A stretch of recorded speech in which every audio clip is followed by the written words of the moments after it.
Hello everyone, कैसे हैं आप सब। आशा है आप सब अच्छे होंगे। तो आज का हमारा टॉपिक है मैथमेटिकल फंक्शन इन पाइथन। ठीक है, तो मैथमेटिकल फंक्शन कौन कौन से हम पाइथन में यूज़ कर सकते हैं वो यहाँ पर हम देखते हैं। जैसे पहला फंक्शन आता है कि हम चेक कर सकते हैं, हम अगर लिखें स्क्वायर रूट SQRT और ब्रैकेट में लिखें 16, एंटर। तो इसने कुछ इशू दिखा दिया। अच्छा, तो ऐसे तो नहीं हो रहा। एक तरीका है, हम यहाँ लिखें इंपोर्ट मैथ, एंटर। ठीक है, अब हम का क्या करें, हम लिखें मैथ डॉट SQRT।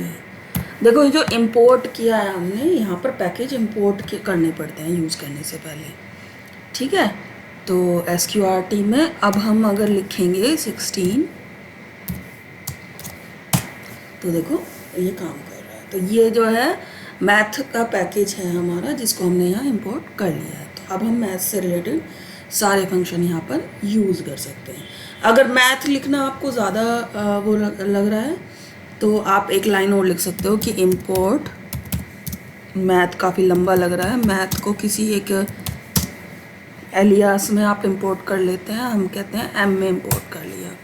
तो अब M डॉट SQRT और ब्रैकेट में आप कोई भी वैल्यू देंगे, एंटर, तो स्क्वायर रूट आ जाएगा आपका। ठीक है, तो और हमें कौन कौन से फंक्शन यूज़ कर सकते हैं, और है फिर आपका सील फंक्शन। सील क्या होता है, किसी भी चीज़ की क्या निकालनी, raise value to the next highest integer. अगर मैं सील फंक्शन में मैंने लिखा M डॉट CEIL और मैंने लिखा इसमें 2.3। ठीक है, तो क्या वो आना चाहिए, सील से क्या निकलेगा। देखो, अगर 2.3 है, ठीक है, तो इसकी राउंड वैल्यू निकल जाएगी। राउंड वैल्यू में क्या होगा, देखो अगर 5 से ऊपर होती पॉइंट के बाद वैल्यू, ठीक है, तो वो उसको राउंड फिगर बनाता है, +1 कर देता है। और अगर नहीं होती है तो वो पॉइंट गायब कर देता है। ठीक है, तो इसमें क्या है कि राउंड में तो ये होता है, सील में क्या होता है, सील में नेक्स्ट हाईएस्ट इंटीजर 2.3 के बाद जो सबसे पहला इंटीजर उसको मिलेगा वो उसको उठाकर दिखा देगा। तो ये होता है सील वैल्यू। ठीक, अब सील, जैसे सील वैल्यू तो हाई के लिए दिखा रहा है, ठीक है, और ऐसी कोई नीचे वाले के लिए होनी चाहिए। ठीक है, तो वो है आपका floor, M dot FLORE, floor के थ्रू। स्पेलिंग आज सारी गलत क्यों हो रही है भाई, चलो कोई बात नहीं, हो जाता है कभी कभी। फ्लोर से क्या मिल जाएगा आपको, बेस वैल्यू। अब मैं थोड़ा चेक करके लिखूंगी जिससे स्पेलिंग गलत ना हो। तो ये उसके जस्ट प्रीवियस इंटीजर की वैल्यू आपको यहाँ प्रिंट हो जाएगी। अब आपने डिग्री और रेडियंस पढ़ा होगा।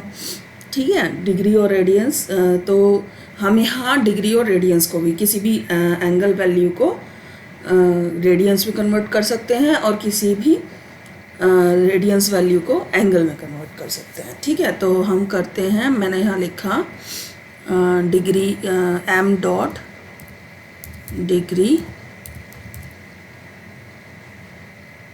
और मैंने इसमें एक वैल्यू दी, ये मैं इसमें रेडियंस वैल्यू दे रही हूँ। ठीक है, इसको एक इसमें कन्वर्ट कर देगा 14159। रैंडम कोई वैल्यू ले ली हमने, ये हमने इसमें दी, तो ये इसको किस में कन्वर्ट कर देगा, ये इसको डिग्री में कन्वर्ट कर देगा। ठीक है, और मैं चाहती हूँ कि डिग्री को रेडियंस में कन्वर्ट करे, तो मैं क्या करती हूँ, मैंने लिखा M dot radiance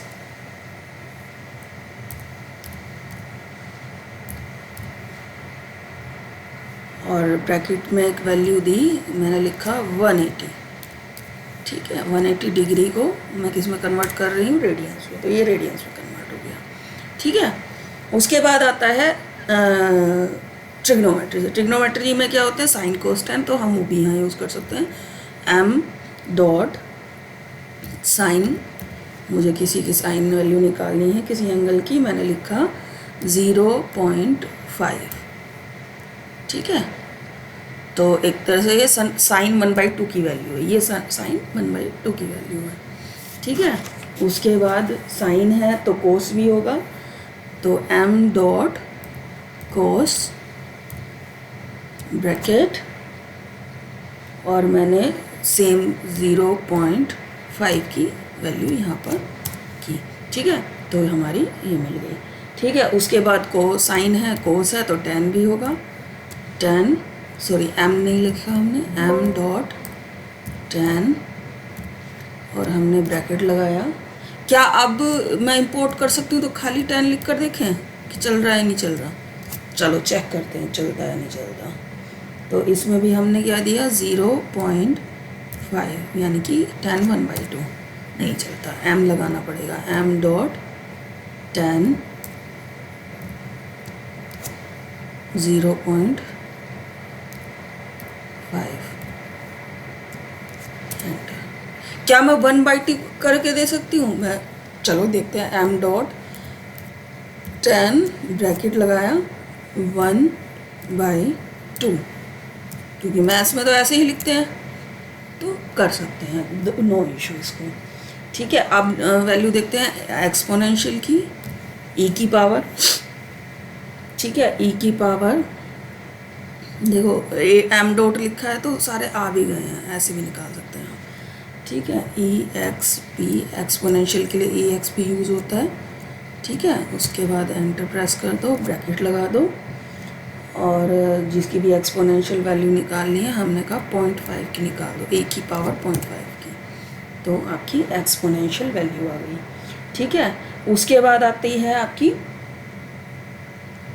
fabs value. Fabs क्या होता है, एब्सोल्यूट वैल्यू।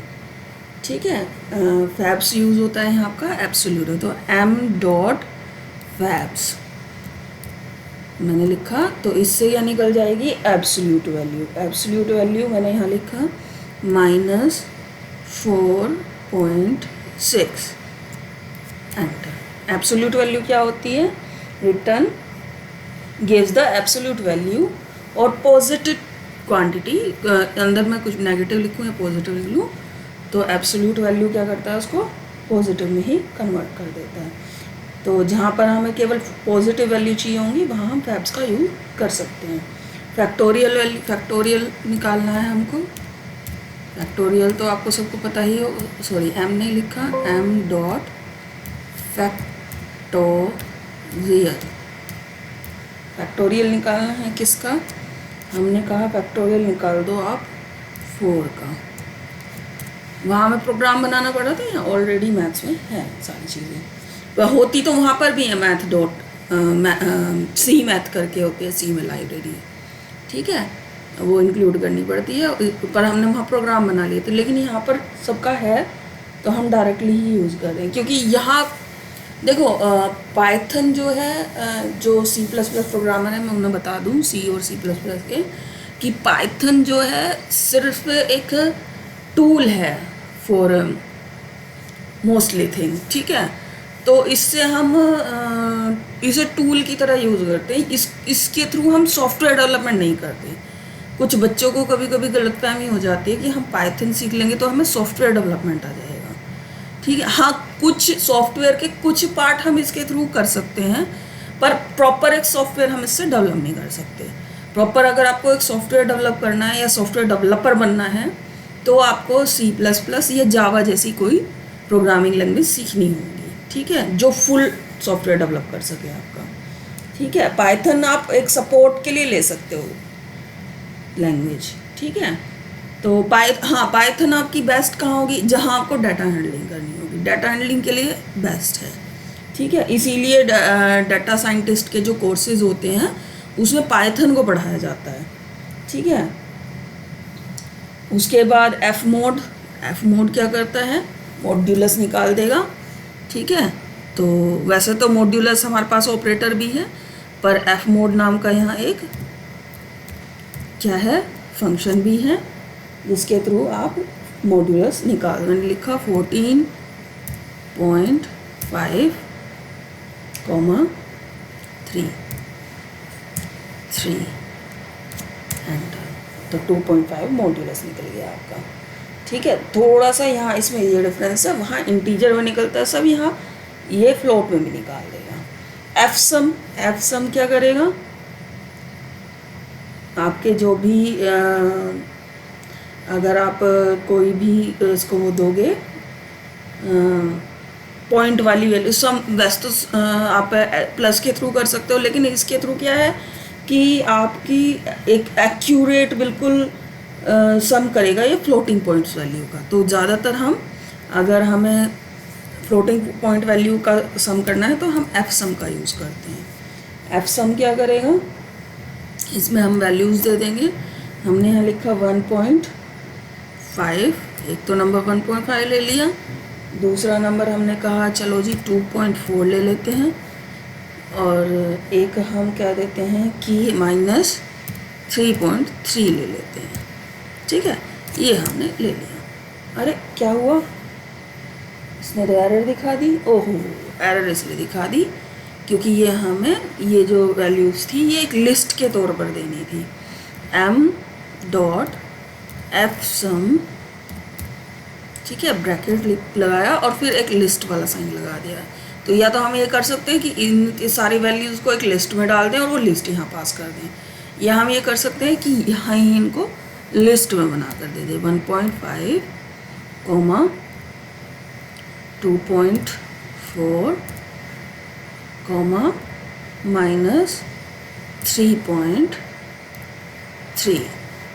ठीक है, और मैंने पहले लिस्ट वाला ब्रैकेट बंद करना है, फिर ये एंटर। तो ये देखो एकदम एब्सोल्यूट, मतलब देखो कितने पॉइंटों तक लेकर गया है, और लास्ट में भी ठीक है उसने बिल्कुल एक्यूरेट वैल्यू यहाँ पर दे दी आपको। ठीक है, ये है आपका एफ सम। उसके बाद आता है mode F. Mode F use किया जाता है for return float and integer part of x. X का जो फ्लोट पार्ट है और इंटीजर पार्ट है उसको रिटर्न कर देगा। तो मैंने लिखा मोड m.mod f, और इसमें कोई वैल्यू दे दी, मैंने लिखा 2.345 एंटर। ठीक है, तो ये देखो दोनों चीज़ें अलग अलग करके इसने दे दी, अगर हमें दोनों चीज़ें अलग अलग यूज़ करनी है तो।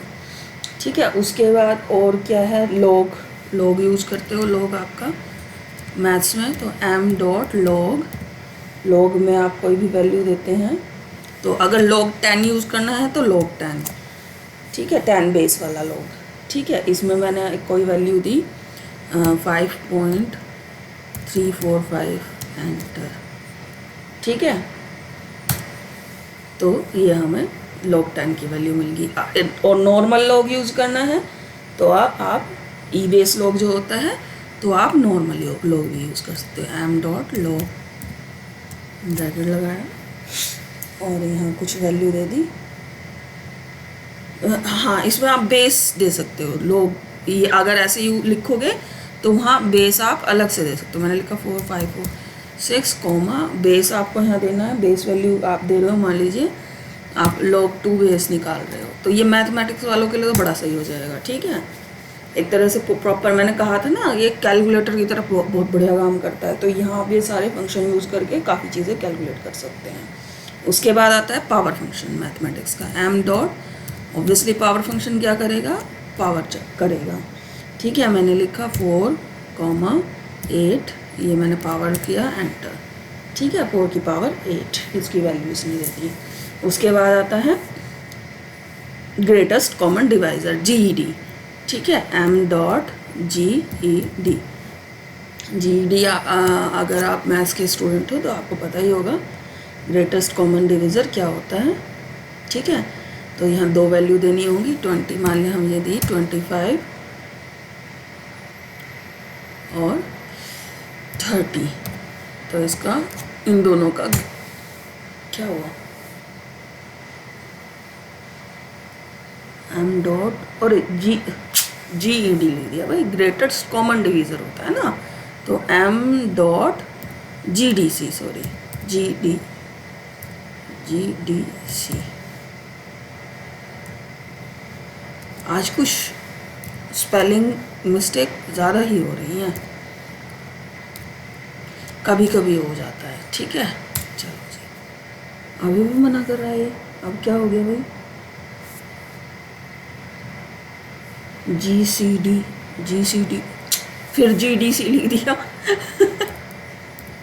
जी greatest common divisor, G C D, G D C, बात करते करते वो बोलते बोलते लिखने में कभी कभी ऐसा होता है, बात कर रही थी ना मैं, तो बात करते करते गलत लिखा जाता है, ठीक है। ये लीजिए अब, ठीक है। उसके बाद आता है आपका ट्रंकेटेड वैल्यू, ठीक है। तो रियल वैल्यू ऑफ एक्स है अगर, तो उसकी ट्रंकेट वैल्यू दे देगा। ट्रंकेट मतलब उसका इंटीजर आपको रिटर्न कर देगा। मैंने लिखा एम डॉट ट्रंकेट के लिए ट्रंक यूज़ किया जाता है, देख स्पेलिंग चेक कर लेते हैं, TRUNC ट्रंक, ठीक है, क्योंकि स्पेलिंग ही पता नहीं आज क्यों इतनी गड़बड़ हो रही है। मैंने यहाँ कोई वैल्यू दे दी, ठीक है, और मैंने लिखा एंटर, तो इसने ट्रंकेट कर दिया, उसकी इंटीजर वॉल्यूम को दे दी। उसके बाद हमने लिखा इज़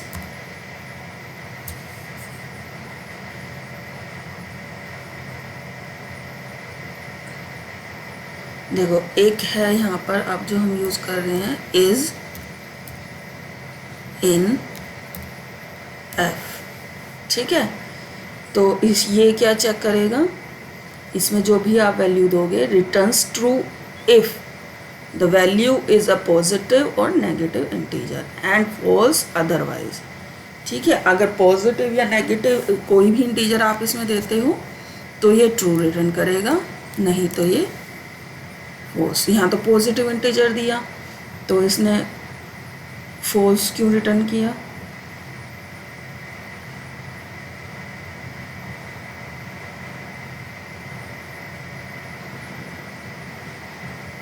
ठीक है। तो फ्लोट नंबर देना है भाई, तो हमने लिखा m dot is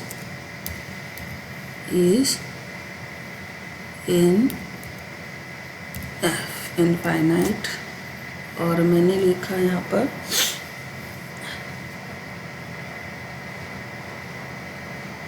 two point 5, ये देकर देखें तो भी फॉल्स रिटर्न कर रहा है। मैंने लिखा num is equal to float में कन्वर्ट किया किसको, INF को,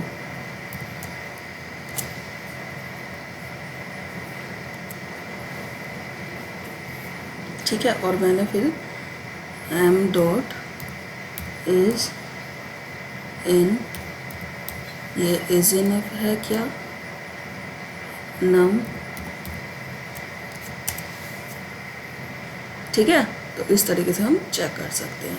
अब हम अगर नम को प्रिंट कराएं तो नम में क्या है, एनफ, ठीक है। लेकिन एनफ यहाँ फ्लोटिंग, इनफ एक तरह से यहाँ क्या है, एनफ है आपका यहाँ पर इनफाइनाइट नंबर, पॉजिटिव और नेगेटिव इनफाइनाइट नंबर, ठीक है। तो इसमें पॉजिटिव नेगेटिव दो या नेगेटिव दो, ये आपको इसमें सेव कर देगा। इनफ यहाँ पर एक कीवर्ड है जिससे आप इनफाइनाइट नंबर को डिनोट करते हैं। तो इज इनफ का मतलब है कि इनफाइनाइट नंबर है या नहीं, तो इसमें आप कुछ भी दोगे तो ये फॉल्स रिटर्न करेगा, केवल इनफाइनाइट नंबर दोगे तो ये ट्रू रिटर्न करेगा। तो कभी कभी ऐसा होता है कि हमको चेक करना होता है कि जो हमने कैलकुलेशन की है उसका रिजल्ट इनफाइनाइट तो नहीं जा रहा है, ठीक है। तो अगर इनफाइनाइट जा रहा है तो हम उसे लूप में डाल देंगे तो हमारा लूप भी इनफाइनाइट हो जाएगा, दिक्कत हो जाती है वहाँ पे। तो उसको हम पहले चेक कर लेते हैं कि इनफाइनाइट है या नहीं, तो वो इज़ इनफ का यूज़ कर लेते हैं। ठीक है, अब एक है आपका इज़ नैन। इज़ नैन से हम चेक करते हैं कि नोट है नंबर। ठीक है, ये ट्रू रिटर्न करेगा अगर वो नंबर, अगर मैं लिखूँ एम डॉट इज़ NAN, अगर मेरा अगर मैं इसमें नंबर दूंगी 34 तो ये फॉल्स रिटर्न करेगा। M dot is NAN, not a number, और इसमें मैं कोई इंटीजर दूंगी, इंटीजर नहीं, मैंने एक यहाँ पर स्ट्रिंग दे दी, तो ये तो मना कर रहा है। क्यों मना कर रहा है? तो हम नॉट ए नंबर, मतलब नॉट ए नंबर भी यहाँ पर एक क्या है, कीवर्ड है। ठीक है, तो अगर हमें नम इज इक्वल टू, मैंने यहाँ लिखा फ्लोट, और NAN को हम यहाँ सेव कर लेते हैं। एन ये कुछ जगह पर आपको अंदर यूज़ करना पड़ेगा जब आप क्या करेंगे, डाटा हैंडलिंग करोगे ना, तो वहाँ पर ये चीज़ें आपको यूज़ करनी पड़ेंगी।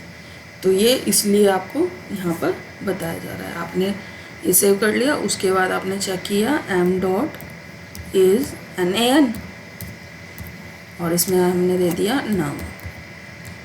ठीक है, ट्रू। अगर मैं डायरेक्ट NAN लिख दूँ इसके अंदर, जब देखें एम डॉट इज़ NAN, तब काम कर जाएगा क्या? मैंने यहाँ लिखा, ये लगाया NAN, डायरेक्ट कीवर्ड भी काम करना चाहिए बस, तो एंटर किया, नहीं कर रहा। क्यों?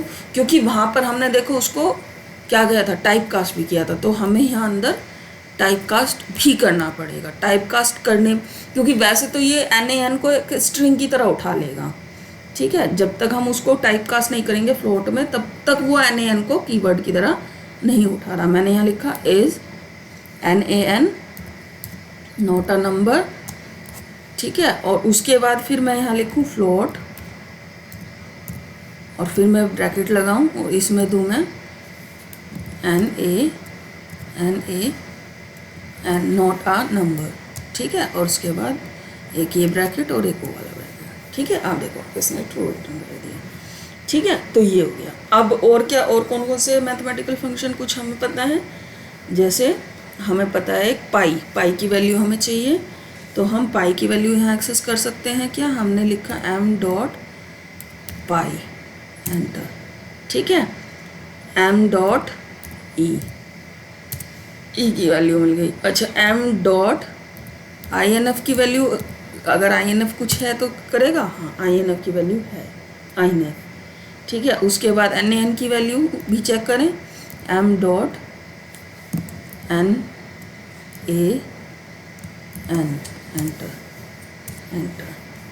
NAN नहीं उठाया, NAN क्यों नहीं उठाया, स्मॉल में देना पड़ेगा NAN, एम के साथ अगर चेक करना है NAN, एंटर। नैन, ठीक है, नोट ए नंबर। ठीक है, तो ये भी एक इंटीजर होता है। इंटीजर मतलब इंटीजर नहीं, ये एक उसकी तरह यूज़ होता है, जैसे सी में, सी या C++ में वॉइड यूज़ होता है ना, कि जहाँ हमें कुछ नहीं देना, नंबर नहीं देना, तो वहाँ हम NAN दे देते हैं, वॉइड दे देते हैं, तो ये उसकी तरह ही है कुछ। ठीक है, तो ये है आपका नॉर्मल, जो मोस्टली हम यूज़ करेंगे मैथमेटिकल फंक्शन, वो सारे हमने आपको यहाँ करा दिए। इसके बाद जो है ये एक तरह से आपका जो भी बेसिक फंक्शन वगैरह थे वो हमने यूज़ कर लिए हैं। अब हम इनपुट आउटपुट या इन चीज़ों पर काम करेंगे कि कैसे हम इनपुट लेते हैं, कैसे हम आउटपुट देते हैं। ठीक है, आगे ये हम अगली वीडियो में करते हैं। ठीक है, अब हम थोड़ा सा प्रोग्रामिंग बेस्ड में जाना स्टार्ट करेंगे। ठीक है, तो आपको यहाँ पर सारे और भी अगर आपको कोई फंक्शन याद आता हो तो एम डॉट लगाकर आप उसमें चेक कर सकते हैं कि वो फंक्शन इस लिस्ट में है या नहीं। अगर वो इस लिस्ट में है तो वो सारे आपके यहाँ पर चल जाएंगे। और अगर नहीं है तो अगर आपको ये सारे चेक करने हैं तो आप एक एक को गूगल पर डालकर चेक कर सकते हैं कि ये क्या कौन कौन से फंक्शन है। जो बेस थे वो मैंने बेसिक थे वो हमने आपको सारे यहाँ पर बता दिए कि कैसे कैसे काम करते हैं। ठीक है, अगर आपको कोई चीज़ समझ में नहीं आई हो तो आप पूछ सकते हैं। ठीक है, हाँ, और जो स्टूडेंट नॉन मैथमेटिकल हैं उनको थोड़ी बहुत चीज़ें यहाँ नहीं समझ में आएंगी तो कोई बात नहीं। ठीक है, नॉन मैथमेटिकल को सारी चीज़ें यहाँ समझने की ज़रूरत भी नहीं है। अगर उनको यूज़ करना हुआ कहीं तो फिर वो उसको थोड़ा सा गूगल करके मैथमेटिकल जो वो होते हैं सॉल्यूशन वहाँ से पढ़ सकते हैं। ठीक है, नहीं तो आपका जो मैथमेटिक्स वाले स्टूडेंट हैं उनको ये सारी टर्म्स समझ में आ गई होंगी। ठीक है, तो बाकी अगर कुछ समझ में नहीं आया हो तो आप मुझसे पूछ सकते हैं कमेंट करके। समझ में आ गया हो तो आप कमेंट करके अप्रिशिएट कर सकते हैं। ठीक है, और वीडियो को शेयर करें, सब्सक्राइब करें, लाइक करें। ठीक है, ज़्यादा से ज़्यादा शेयर कीजिए जिससे ज़्यादा से ज़्यादा बच्चे इसको सीख सकें। Thank you very much, have a good day.